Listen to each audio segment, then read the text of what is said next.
everybody, and welcome to this week's tarot reading.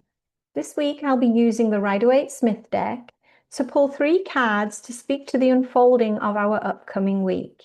Let me just connect with the deck and we'll see what the tarot has in store for us this week.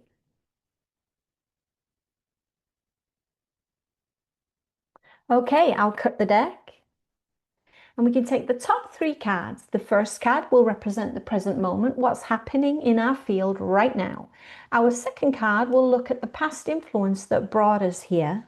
And the third card is looking at the future potential. So I'm turning our first card and we got the Fool. It is a major arcana. It is 0 in the major arcana sequence. So essentially the Fool can come at the beginning of the sequence or the end, and that would depend on where we are in our spiritual evolution.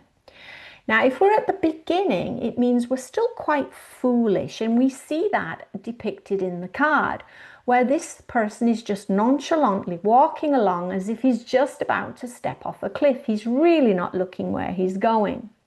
He's carrying all of his possessions on a stick over his shoulder, and he's so besotted with life in this moment that he's carrying this little white flower. Even his friend, the little dog, is yapping at his heels. He's not deterring him from his journey. So if we're at the beginning of the journey in regards to the Fool, we're being foolish and we're not paying attention. Is that what's happening right now? We've got this idea in our head and we're just rushing off to do whatever has come to mind without actually stopping and pausing to think it through. We're even ignoring all of our friends suggesting that we hang on a minute, hang on, be careful. Now the pinwheels on the Fool's tunic here are representing all of the times that the Fool has been through this journey in the past. And so if he is at the end, those pinwheels are representing he's much more of a wise Fool. He's been through this before. He's done this before.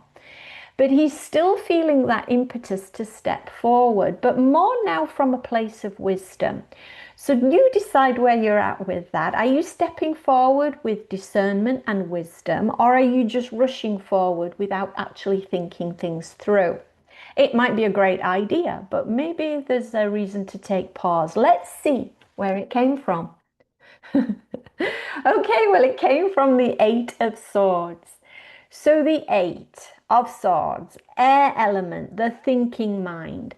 Here we see a woman bound and blindfolded and surrounded by swords. Now, this is about limited thinking.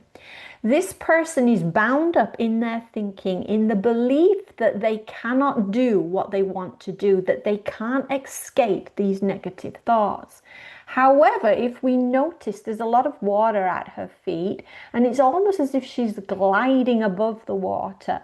And we can also see that blindfold isn't really all that tight. If she was to just remove the blindfold, shake it off, she'd be able to see that if she got out of her head of all this controlled thinking, she may be able to use her intuitive faculties to rise above or step through what's holding her there.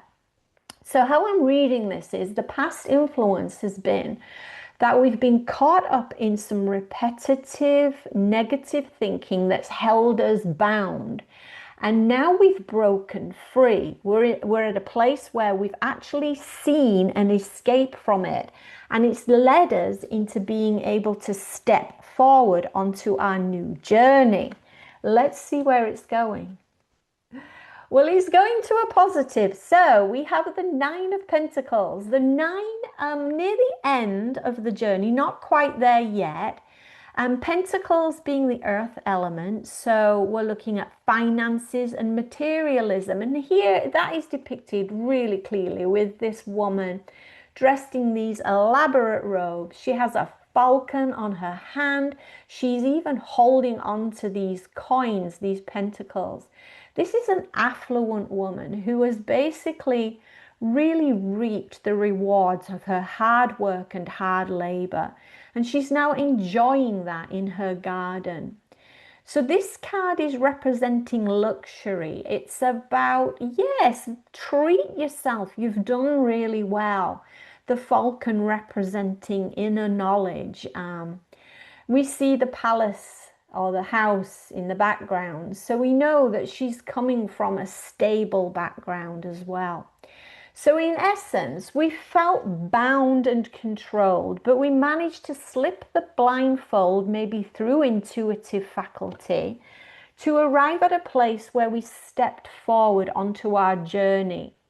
Though do remember, this is in the moment now. We need to still use discernment and pay attention if we are to move forward and be successful and reap the rewards of our striving, basically.